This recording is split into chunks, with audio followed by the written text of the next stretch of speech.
So then the question really is, what is this authorized capital? What does the term even mean? If authorized capital is not equal to the investment in the business, what is the meaning of this term authorized capital? The answer to that question is, authorized capital is not equal to the value of the investment, it is equal to the value of the shares. So when people think about a company, they feel that the value of the shares is equal to the value of the investment in the company. That is not true.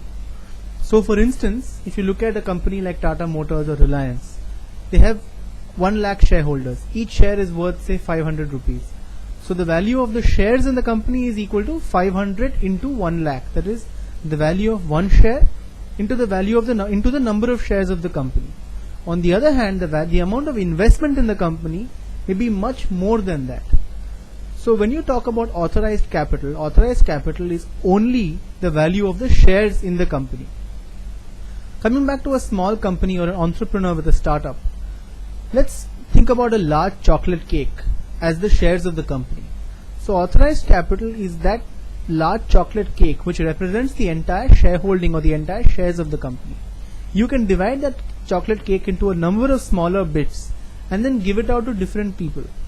So authorized capital represents the maximum chocolate cake which you can give out to other people. You can always increase the authorized capital by baking more cake. That's allowed. But on day one when you start, if you have an authorized capital of 1 lakh, it means the value of the shares in the company on day one is 1 lakh. It does not mean that you have 1 lakh in cash. It also does not mean that you have invested only 1 lakh in the business. You could have invested a lot more in the business. So on day one when you start the business, that chocolate cake which you have is worth 1 lakh rupees. You're valuing it at 1 lakh rupees and you can give out 1 lakh worth of shares to a lot of people. At the cost of repetition, since this is a very commonly asked question, it does not mean that you need to have 1 lakh in cash or in assets. It also does not mean that you need to invest 1 lakh in the business. You can invest a lot more or you can invest a lot less.